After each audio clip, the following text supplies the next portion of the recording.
আমার মোবাইলটা তো পুরো ভিজে গেছে আর এখনই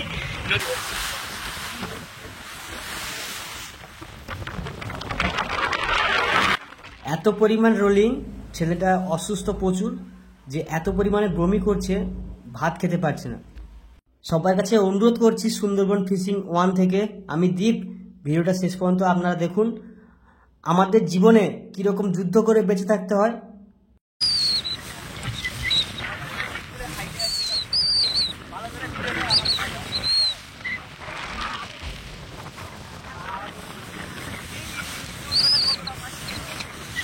আর এই যে গোপালদা, এ তো আজকে অবস্থা খারাপ, উঠেনি আজকে। ভাত খেতে পারি না, মুখ দিয়ে ব্লাড এবং বমি এত পরিমাণে আসছে, তার মধ্যেও মুখে হাসি রাখতে হয়। এই রোলিং এর উপরে ইলিশ মাছ ধরতে হয়। হ্যাঁ, এখানে দেখতে পাচ্ছি এরকম হয়।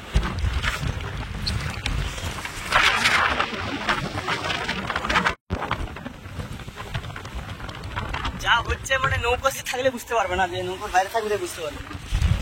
ওই এখন পুরো তুফানের মতো চলছে, কি বলবো, দাঁড়াতে মারা যায় না এখানে।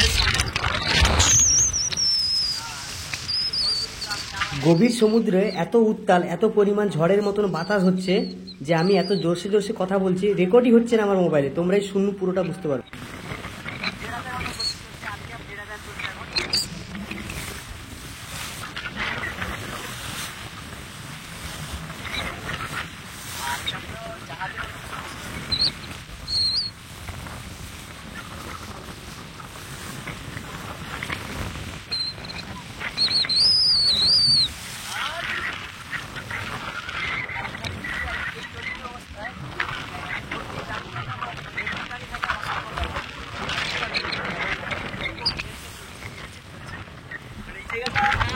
এই অনুভবটা বুঝতে পারবে না যে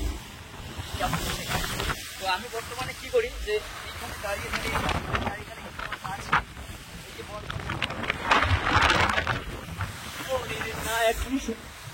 সত্যি বলছি একদিন।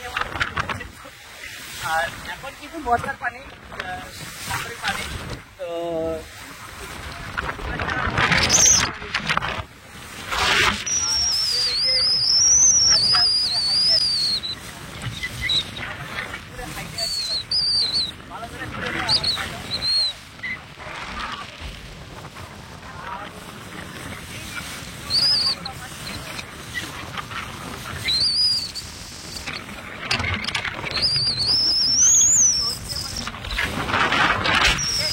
এই ঝড় বৃষ্টির মধ্যে, প্রচণ্ড সমুদ্র উত্তাল থাকার মধ্যেও আমার চ্যানেলের ভিডিওগুলো আমি ইউটিউবে আপলোড করি সুন্দরবন ফিশিং 1-এ, যেখানে আমার ভিডিও পার্সেন্ট থাকে 6,30,000। সেখানে মানুষ যদি 1 লাখও মানুষ যদি লাইক করতো, সাবস্ক্রাইব করতো না, আমি অনেক খুশি হতাম। তোমরা সবাই সাবস্ক্রাইব করে দাও প্লিজ।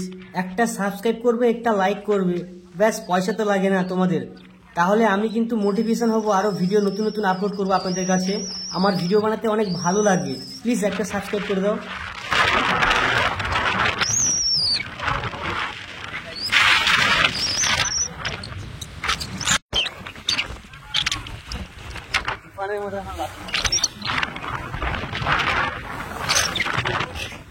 জল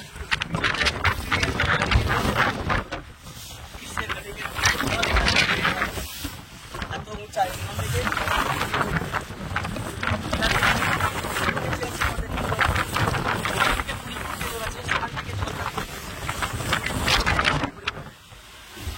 এখন হচ্ছে মেন রোলিং।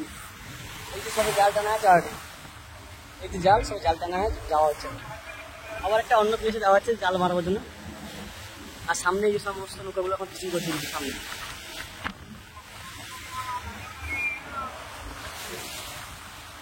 এই যে নৌকা শুরু এইভাবে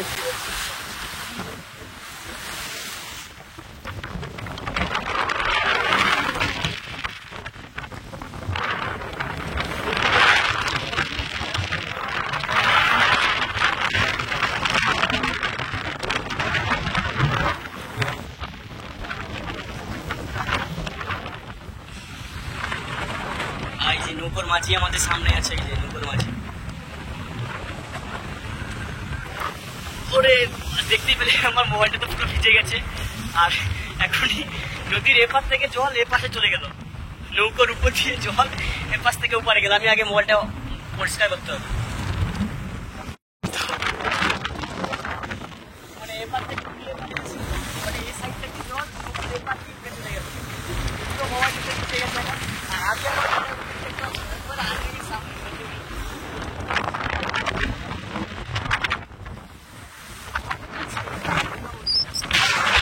পিছনের দুতলা ছাদের উপর থেকে কিন্তু আমাকে মাঝি বারণ করছে যে সামনে থেকে চলে যাও, নৌকো খুব রানিং চলছে এবং আড়া পাশ তালে দিচ্ছে, অট করে পড়ে যেতে পারি আমি, তাই সামনে থেকে চলে যাচ্ছি। কিন্তু আমি এইভাবে কাটিয়ে আছি।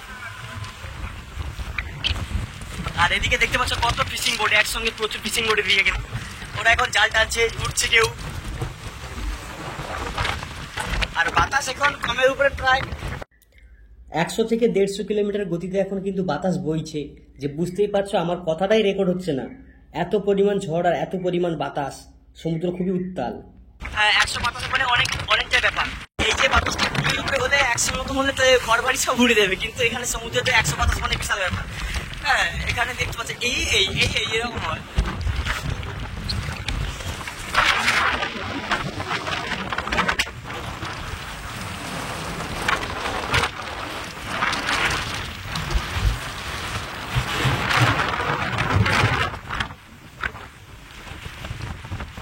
না চলে যাই, আমার মোবাইলটা পরিষ্কার করতে হবে, কারণ মোবাইলটা পুরো নোনা জলে ভিজে গেছে, বৃষ্টির জল। মিষ্টি আছে।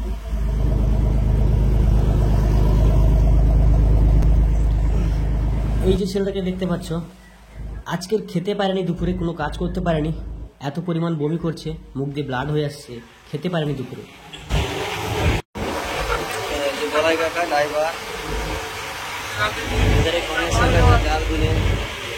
আর এই মুহূর্তে জাল টানার পরে স্নান টান করে বসেছি নৌকার ঘরের মধ্যে, খাওয়া দাওয়া হবে এখন, নৌকা ছুটছে, তারপরে আবার জাল মারা হবে, জাল টানা হবে। আর এই যে গোপালদা, এ তো আজকে অবস্থা খারাপ, উঠেনি আজকে। এত কষ্ট করে এত রোলিংয়ের মধ্যে আমরা ইলিশ মাছ ধরতে আসি জীবনের ঝুঁকি নিয়ে, দুটো পয়সার আশায়, হয়তো একটু মাছ বেশি পেলে পয়সা একটু বেশি হবে, আর আপনারাও ইলিশ মাছ গ্রহণ করতে পারবেন, ইলিশ মাছের স্বাদ নিতে পারবেন। কিন্তু এত কষ্ট করার পরে কিন্তু ইলিশ মাছগুলো আপনারা খেতে পান, আপনাদের বাড়িতে ইলিশ মাছগুলো উঠে। জীবন মৃত্যুর লড়াই করেই কিন্তু ইলিশ মাছগুলো সংগ্রহ করা হয়, যেখানে প্রতিটা জেলের মুখ থেকে রক্ত চলে আসে, বমি বার হয়ে আসে, খেতে পারে না, তার মধ্যেও কিন্তু ইলিশ মাছগুলো ধরতে হয়। আমাদের এই কাজগুলোকে আমরা হাসি মুখেই মেনে নেই। ভিডিও ভালো লাগলে অবশ্যই সাবস্ক্রাইব করুন। আর এখন ভারী বৃষ্টি হচ্ছে, তার মধ্যে কিন্তু ইলিশ মাছের টক আর ভাত, ইলিশ মাছের ভাজা, আলু ভাজা দিয়ে ভাত খাওয়া হচ্ছে, এখন সবাই ভাত খাচ্ছি। ভিডিও ভালো লাগলে অবশ্যই সাবস্ক্রাইব করো, লাইক করো আর কমেন্টে বলো অবশ্যই। দেখা হচ্ছে খুব তাড়াতাড়ি পরবর্তী একটা নতুন ভিডিও নিয়ে। আর আপনারা ভগবানের কাছে প্রার্থনা করুন যেন আমরা সবাই ভালো থাকি এবং সুস্থ থাকি। তোমরাও সবাই ভালো থাকো, সুস্থ থাকো।